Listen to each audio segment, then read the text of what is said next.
Hello, it's this again. It's 3:30 in the morning. Can't sleep. Ideal despair mode territory. I wasn't intending to crank another one of these out so quickly, but sometimes we find ourselves in these positions and have to strike while the iron is hot. Just going to highlight this. Not that. This. A DVD case for an anime. Desperate claw marks covered the edges, which is, I believe, our first real introduction to the presence of Dr. Alphys in this world.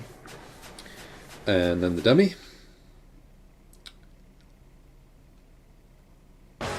Oh dear. I am including the preamble to this fight in the video just because it's amusing that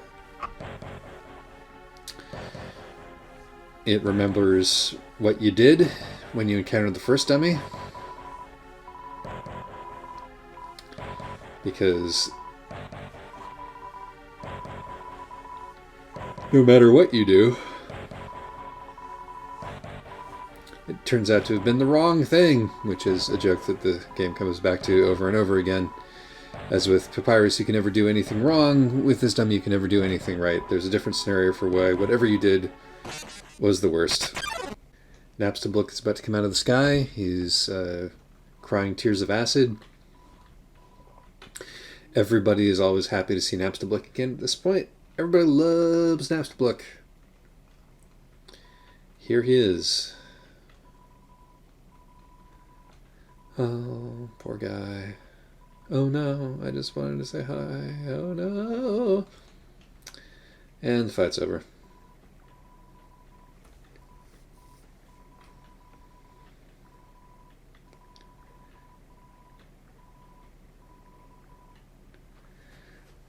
And we are in the town area of Waterfall, which is as soothing as the rest of Waterfall.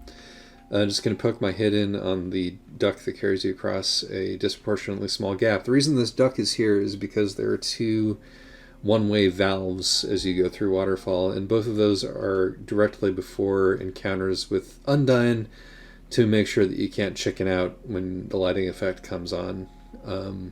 Basically to force you to do the scary thing. Here's Undyne's house, which is great. Here's a joke that doesn't really land. That's supposed to be the Mad Dummy. You can tell because he's saying the same thing 3 times, saying the Mad Dummy does. And It's a Living is referring to the fact that he's being used as a training dummy for Undyne's martial arts training.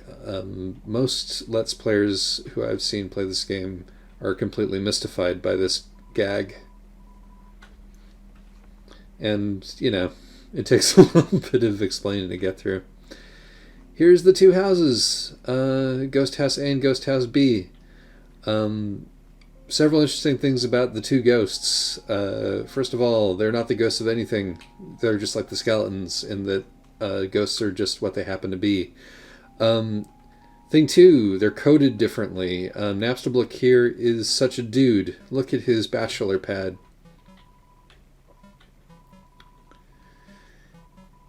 He's a socially awkward guy who is a DJ. Let's play spook tunes. Doesn't clean his house.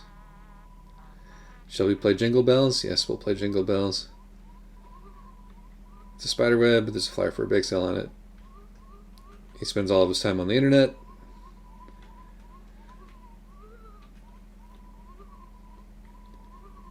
He watches Benetton on TV. And he has his ghost sandwiches. So, given that there's one sort of pale house and one sort of pink house, and they're next to each other, it makes you think that the other ghost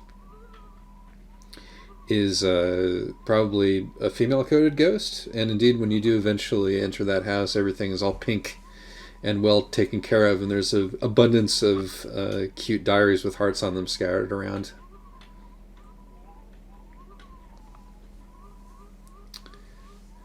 But then when you meet that ghost later on, he's chosen to occupy a male body, which is fun, I think, because like the Benetton narrative is a trans narrative, right?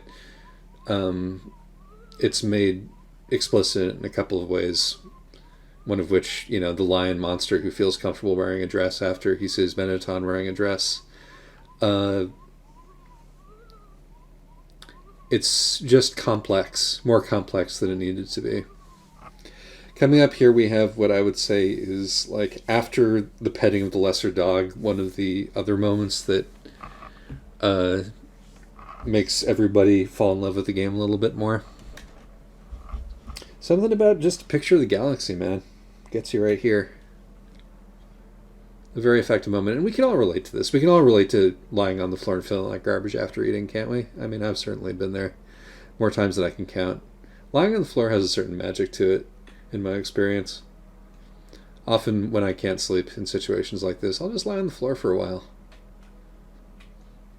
Sometimes it puts me right off. Alright. Gotta play... okay. I just want to play the music. There we go. Music played. Time for another fun thing. I always when I watch people playing this game, I'm willing them to go down, go down. This is so easy to miss. This is so easy to miss.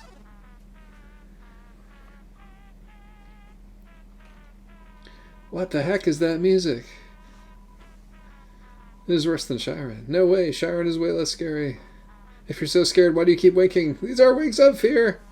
So this is how you redeem Aaron the horse, Aaron the mermaid, Aaron the merhorse, Aaron the seahorse, who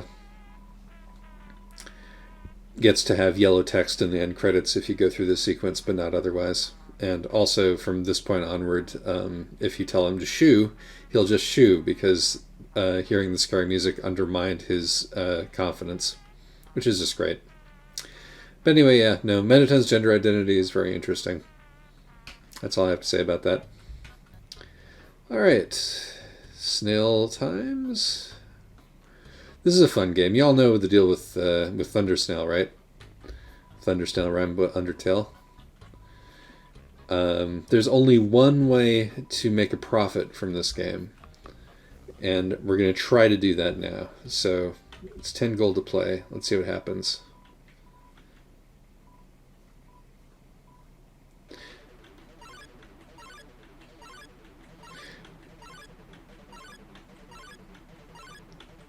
If you encourage your snail too much, of course, they will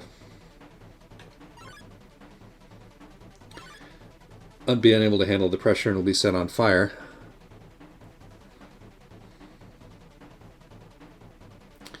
So you have to encourage them just enough.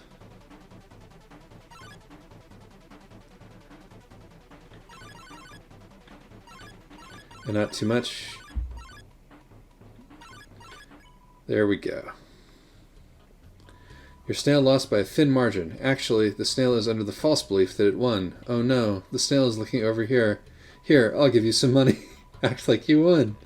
You got 30 gold. Yeah, just barely losing is the only way to make a profit playing Thundersnail, because if you win, you get 9 gold, and the entrance fee is 10 gold. It's a fun joke. Yeah, it's like it's the basic Undertale joke, though. It's like you do the obvious thing and you fuck up really badly, and then you do the much harder thing and you get dinged for it anyway, and you have to do the thing that is completely unclear to actually get a reward, which is nice. I like it. Okay. Onward and upward. This is Gerson, the ferry boat area. We're just gonna slide right on past all of this. All of this is plot. Who cares about plot? The little twinkly guys make noises when you talk to them, though, which is neat. Here we have the light up mushroom zone. Squeaky.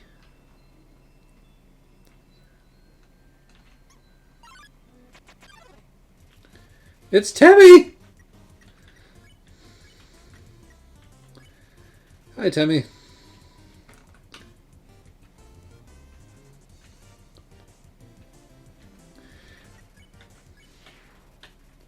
I think Temmie is the only enemy where there genuinely isn't a reliable way not to get hurt.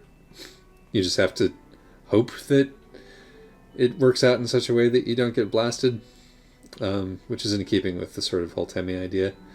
Temmie, of course, is Temmie Chang, one of the artists who worked on the game. And there's a whole Temmie village over here. And folks actually do come across it accidentally more often than not, I've found, which is pretty cool. Because normally what you do is you activate this mushroom, you... I don't care. Thank you. I love the way your heart walks away on little legs when you flee. You go up here, you see that you're in the wrong place, and then... boom. I'm just wondering, like... yeah, normally that path isn't even active when you get down here for the first time, but people still, when coming back from the wrong turn, often end up stumbling down here accidentally anyway because of assuming there's a corner there to bounce against when there isn't. So this is Saturn Valley. This game's absolutely lousy with Earthbound references and things that are Earthbound inspired. And memes, of course. Can't forget the memes. This is also the only place in the game, of course, where you can sell your stuff. Gonna give...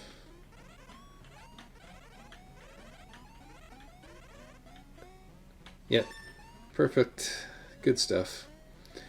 And you can also grind infinitely by using your dog residue, as people have pointed out. But the fun thing is that, you know, I love the moment of realization that particularly like mechanically minded gamers have. The super best friends were like completely taken in by this, where they're like, wait a minute, there's an exploit here where you can get infinite gold. And of course you can, but it's incredibly slow and not in any way worth doing. Because you're going to get more than enough gold to get through this game no matter what. Unless you go through the whole Temmie armor pay for college business. And even if you do that, there are like way more time efficient exploits to like go and fill up on CT or whatever at Gerson's house and then just come and sell it here.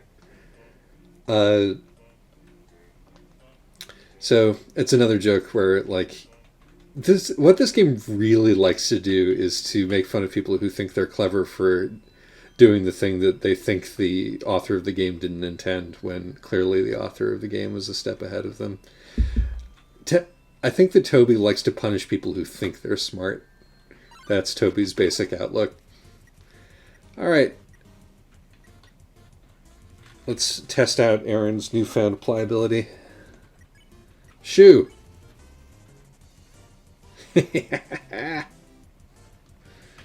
So good. Clean me, Washua, clean me. It's really good to get that little video because the Aaron Washua fights are particularly tedious otherwise. So it's not the same kind of interesting lighting, but it's interesting lighting again, which means that only one thing can happen now.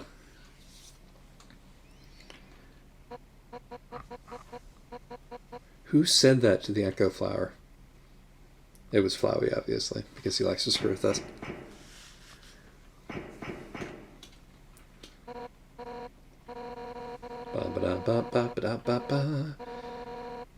This is the first time that we get the information that Asgore is the king, who people have been talking about in roundabout ways and calling King Fluffy Buns and so forth. So this is the bit where the thing that we've been told to be scared of since the beginning matches up with the thing that everybody has told us is nice and fun. You know, underlining the idea that there are, you know, multiple ways of perceiving this situation, and no. It's Monster Kid.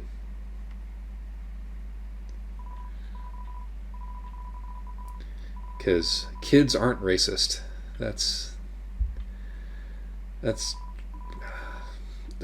You'd like you'd sure like to think that's how things work, and that you can just source virtue from unspoiled children. But we do our best. I'm sure that that's true in some cases. And just head up this whole thing without engaging with any of the storytelling, because I'm a piece of shit. We'll get through this part real quick.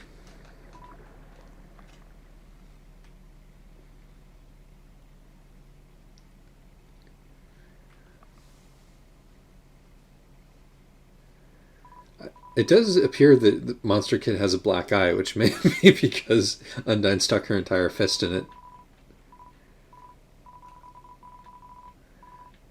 Yo, you're human, right? Haha, man, I knew it. Well, I know it now.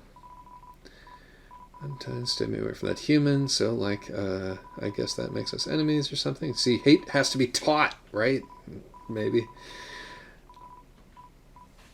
I will say something mean. Huh? Yo, that's your idea of something mean?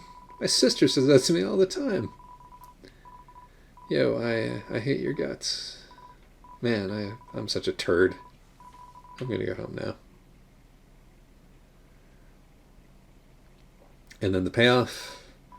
Monster Kid falls off. Undyne comes. You're given the opportunity to be selfless and save the kid, which of course you will do. I don't think anybody has hesitated to do that.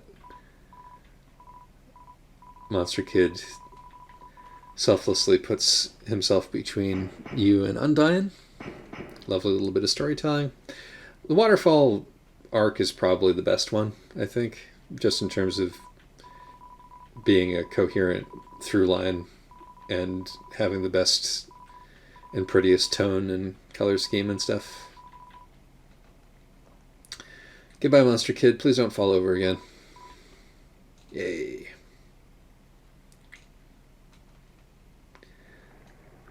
Alrighty.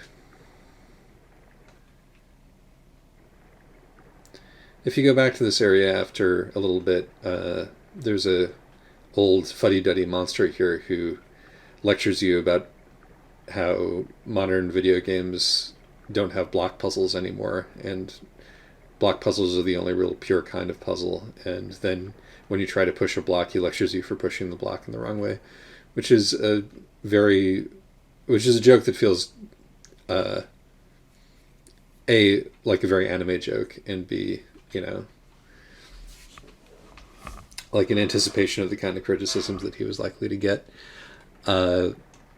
Also, a reward for going back and looking around and investigating stuff, which is very much in keeping with the general Undertale vibe.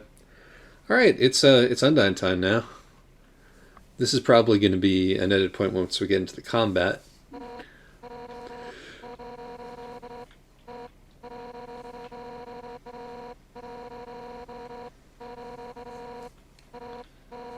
So we're not going to get let off the hook, even though everybody's been telling us how great Undyne is. We might have been able to come to our own conclusions about her being, a terrifying monster,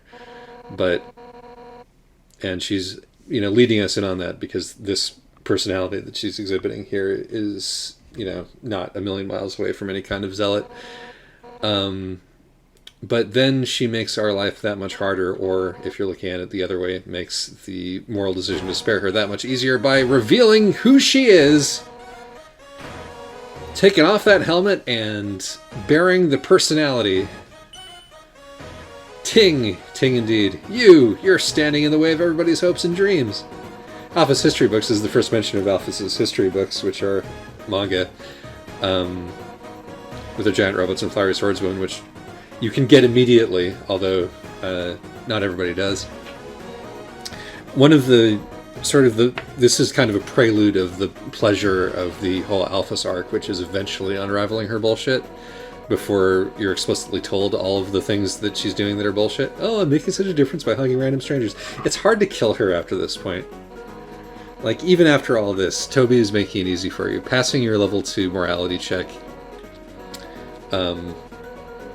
isn't really that much of a hardship. Figuring out how to do it, though, Jesus Christ, it took me forever the first time. This is, I think, my favorite boss fight mechanic. It's certainly better than the Toriel spare her a million times over and see what happens thing. Or the kind of thematic mess that is Metaton.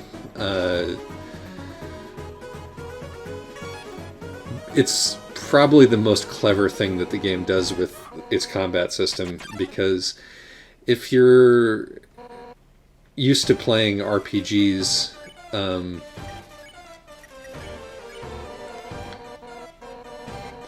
as long as you're green, you can't escape unless you learn to face danger head on.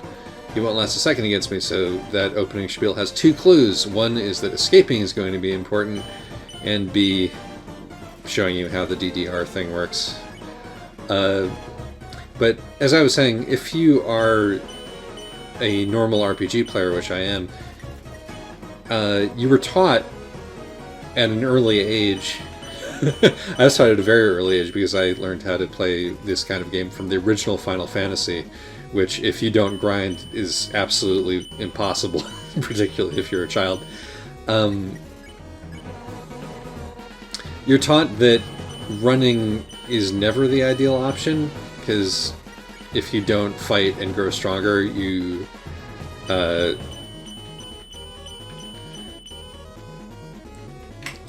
don't progress, and so using the run command is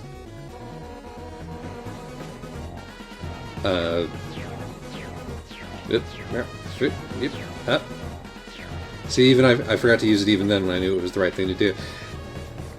Running is never the ideal outcome. It's only a thing that you do when you're desperate, and you're trying to win this fight, so it doesn't even occur to you that the way that you are supposed to do that is by running away. It's, I think, my favorite way to beat a boss, even though I think it takes people the longest as a general matter to figure out. If you get into diminishing returns with her before you figure it out, you can immediately run away again after every one of these encounters, but if you do it the first time, you do have to go through all three phases of her DDR spear throwing. Hit, ha, hit.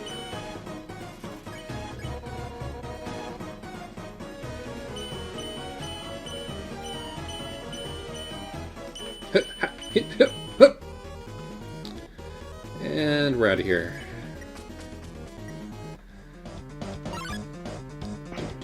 Welcome to Hotland. Stop running away!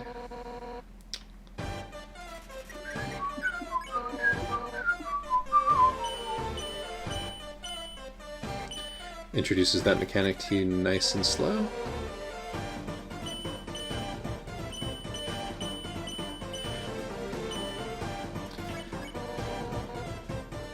We're all determined here on that.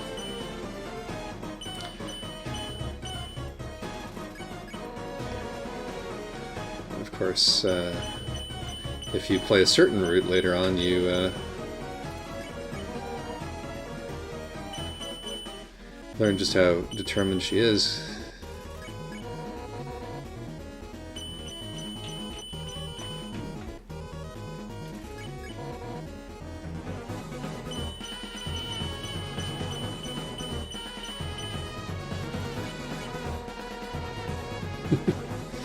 I'm hard to kill. Although, not that hard to kill, it seems. Yep. Alrighty, I can't survive another one more of those. Let's get out of here as quickly as possible. Hey, what's up? I was just thinking. I like this joke a lot. Because it's also a genuine clue about what you should do next. No! I will not stop running away. If you try to talk to Sans, you get caught again, which is fun. He's so useless at taking care of you. Intrepid, edgy Undertale players have demonstrated that you can dump out the entire contents of the water cooler right in front of Undyne without giving her any, and that doesn't actually negatively impact your status. You can be a real jerk as long as you don't murder anybody. But I'm going to be nice. Give Undetaled in the water by pouring it right into her ear / gill / fin. I think that's a fin, isn't it?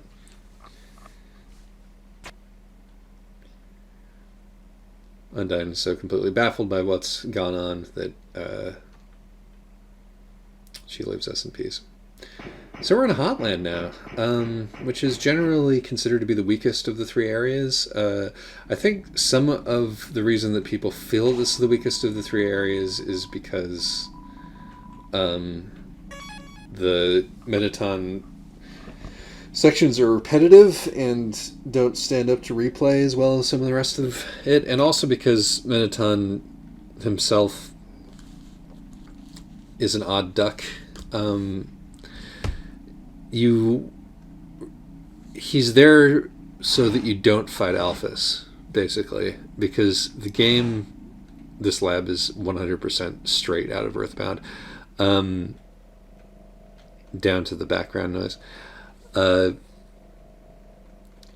Because the trick that this chapter does is to force you to come to terms with your feelings about Alphys, whether you're immediately like Alphys or immediately dislike Alphys. I think that Toby is aware that a lot of people are going to take an immediate dislike to Alphys, and he doesn't want to give them the satisfaction of hurting her, which is one of the reasons why she doesn't show up in the genocide run,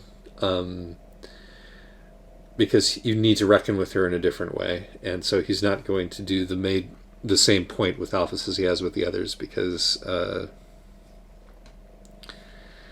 now that you have definitively either learned that you're supposed to be a pacifist or there's no hope for you, essentially, the challenge now becomes how to navigate your pacifism vis-a-vis this person who is clearly troubled and is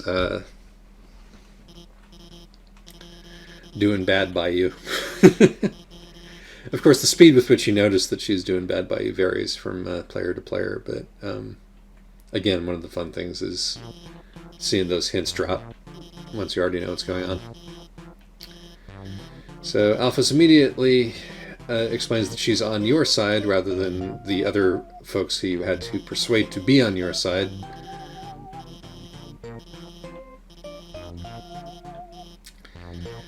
But it turns out that she has a nefarious plan to stop you all along, which becomes clear, as I'm sure you all know.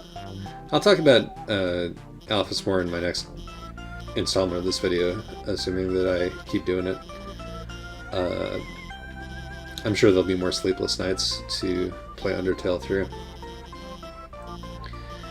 But we're going to get through this quiz, I think, and then call it at that point. Possibly even do the Undyne date.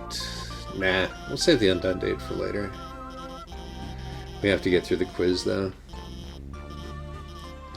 So there's one interesting thing about the quiz, which is, I would say, 80% of people don't notice the hints when they play through it for the first time. I certainly didn't notice the hints when I was playing it through the first time until like the last second. It's an interesting way to unroll it because it doesn't pitch it as being unreasonable to start with, because that would ruin the joke. It has to gradually escalate in absurdity, but that means that you are meant to think that you should be able to figure it out yourself, and therefore you don't notice Alphys giving you the clues because you're too busy focusing on trying to figure it out yourself. Okay, it's Mettaton. Let's start with an easy one. What's the price for answering correctly? It's more questions. I definitely got that right on my first try. The quiz show continues. Sparrow, here's your terrific prize! What's the king's full name? We know this one, so it's an easy one to get. Correct, what a terrific answer. If we've been paying attention, the quiz show continues. What are robots made of? Metal and magic, obviously. There we got hopes and dreams. Too easy for you, huh? That's incidentally, we got sugar and spice and snips and snails, which underscores Mettaton's gender fluidity, because two of those answer possibilities are the classic, children's rhyme, what are little boys, what are little girls made of? Mettaton is a third gender, ladies and gentlemen. Here's another easy one for you, blah, blah, blah.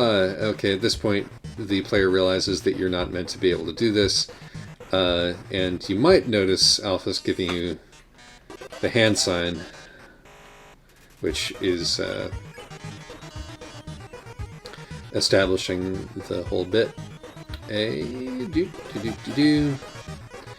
If you do in fact notice Alphys giving you the hints, this is a fun one because it prompts you to trust Alphys over the evidence of your own eyes, because that's clearly a Frogget, but it's actually Mettaton in a Frogget t-shirt! Haha! So if you followed her advice over what you could plainly see was happening, you're rewarded for it, which is part of Alphys's business. Yes, I would smooch a ghost, thank you. Here's a simple one. How many letters in the name Mettaton? No. It's C.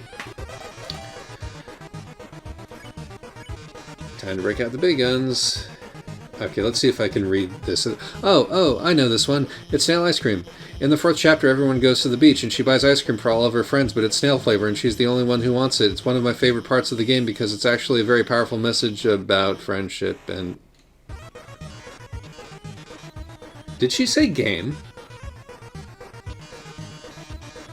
It's supposed to be an anime rather than a game, isn't it? I thought it was an anime. Huh. Who does Dr. Alphys have a crush on? There's a specific answer given for every one of these, because she does have a crush on Asgore, she does have a crush on Undyne, she doesn't have a crush on you, but it lets you talk about stalking you, and then it gives you the she has a crush on the unknown answer. Why would someone outfit an amusement robot with brutal combat capabilities? Simple. To impress Mr. Asgore Dreamer, of course. Or as Alphys calls him, Mr. Dreamy. Those strong arms, that lustrous beard. Like all those who create weapons, she craves the tender embrace of a burly man. People tend not to choose that one, so I don't think I've seen that one. Oh, Alphys is bisexual representation, everybody. Don't ever let anybody erase that. Could you truly be playing?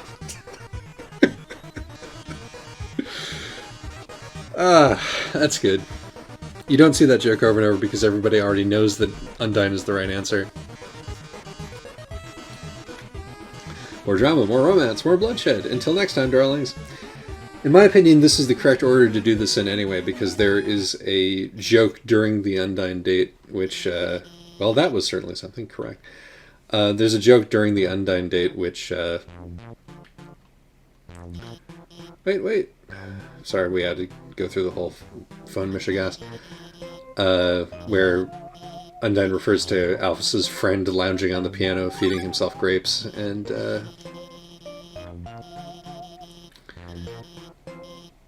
you know, if you've seen Mettaton already, that becomes a better joke.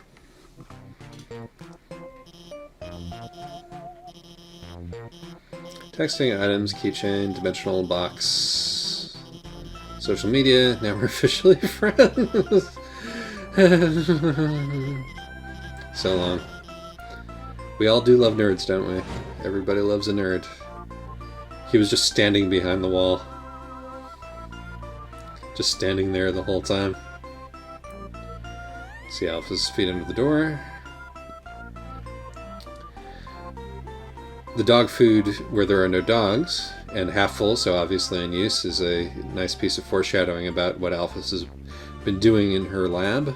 I like the My Little Pony.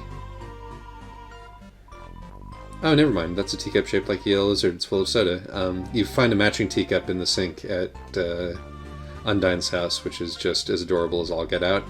Here's all of her history books. Science books, which are dusty. Which is environmental storytelling. She hasn't been hitting her science books because she's been too busy reading her manga. Giant robot fighting a beautiful alien princess. Here's her frozen yogurt machine, which again is the most earthboundy looking thing in the entire world. Her Mew Mew Kissy Cutie poster. These blueprints show a thing that your phone will allow you to do later, inverting your heart to shoot bullets out of Okay, so if the top of a heart is the heart butt, what's the bottom of a heart? I think that I'll leave that up to the imagination. A single clean dress, the date dress. These, we later find out, are the unopened letters sent to her by all of the family members of the people who she has down in her lab. Yeah, specifically those, in fact. Clearly another gift from Undyne there. And then, of course, the best gag. When not in use, this bed folds into an extremely easy to draw box. Hey. On Metaton posters. Alphys' lab is great. Absolutely full of stuff that pays off later. Alphys' lab situation is, I think, foreshadowed considerably better than, for example, everything having to do with Azrael. Alright. So, gosh. I'm still awake.